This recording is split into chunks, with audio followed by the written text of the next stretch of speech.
광야의 만나 탐욕을 버리는 훈련. 본문 말씀 출애굽기 16장 16절에서 20절. 각 사람은 먹을 만큼만 이것을 거둘지니 아침까지 그것을 남겨두지 말라 하였으나 그들이 모세에게 순종하지 아니하고 더러는 아침까지 두었더니 벌레가 생기고 냄새가 난지라. 1.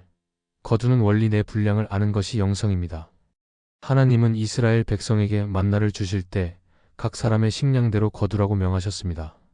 많이 거둔 자도 남음이 없고 적게 거둔 자도 부족함이 없었습니다. 필요와 욕심의 경계 광야는 내 힘으로 비축할 수 없는 곳입니다. 오늘날 우리가 무리하게 빚을 내어 부동산이나 자산에 투자하는 것은 하나님이 정해주신 오늘의 오멜 분량을 넘어 내일의 만나까지 미리 차지하려는 영적 조급함에서 비롯됩니다. 만족의 훈련 광야 훈련의 핵심은 하나님이 주신 것으로 충분하다는 것을 몸으로 익히는 것입니다. 2. 남겨둔 결과 쌓아둔 욕심에는 반드시 벌레가 생깁니다.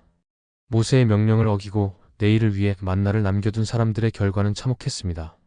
벌레가 생기고 악취가 났습니다. 부패하는 재물 하나님의 말씀 밖에서 쌓은 재물, 즉 과도한 부채로 일궈낸 자산은 우리 영혼의 근심이라는 벌레를 부릅니다. 불안의 악취 내일을 보장받기 위해 오늘을 희생하며 쌓아둔 것들이 오히려 우리의 삶을 부패하게 만들고 하나님과의 관계에서 악취를 풍기게 합니다. 고금리 시대의 이자 부담은 어쩌면 우리가 남겨두려 했던 만나가 썩어가는 소리일지도 모릅니다. 3. 안식일에 신뢰 멈출 수 있는 용기가 믿음입니다. 하나님은 6째 날에 2배를 거두게 하시고 7째 날에는 쉬게 하셨습니다. 멈춤의 미약 빚에 굴레에 빠진 사람들은 멈추지 못합니다. 더 벌어야 하고 더 갚아야 하기 때문입니다. 하지만 성경은 멈춤을 통해 하나님이 일하심을 보라고 하십니다. 공급의 확신내가 달리지 않아도 하나님이 먹이신다는 확신이 있을 때 우리는 비로소 빚내서 달리는 인생을 멈추고 주님이 주시는 참된 안식에 들어갈 수 있습니다.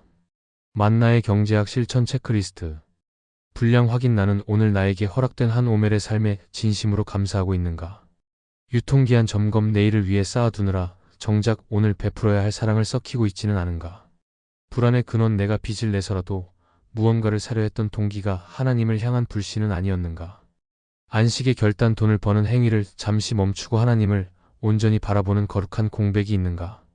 단순한 삶. 내일의 염려를 덜기 위해 오늘 나의 생활 규모를 더 단순하게 조정할 용기가 있는가?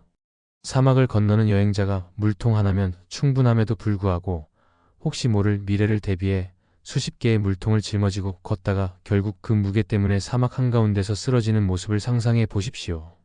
하나님은 우리에게 매일 마실 생수를 공급하시겠다고 약속하셨습니다. 무거운 물통 부채를 내려놓을 때 비로소 가벼운 발걸음으로 가나안을 향해 갈 수 있습니다. 한 여행자가 끝이 보이지 않는 거대한 사막을 건너고 있었습니다. 지혜로운 안내자는 여행을 시작할 때 그에게 이렇게 당부했습니다. 이 사막에는 곳곳에 숨겨진 오아시스가 있습니다. 그러니 당신은 오직 오늘 마실 물 한 항아리만 들고 가십시오. 그것이 당신을 가장 가볍고 안전하게 목적지까지 인도할 것입니다. 하지만 여행자는 불안했습니다. 만약 내일 오아시스를 찾지 못하면 어떡하지? 만약 물이 떨어지면?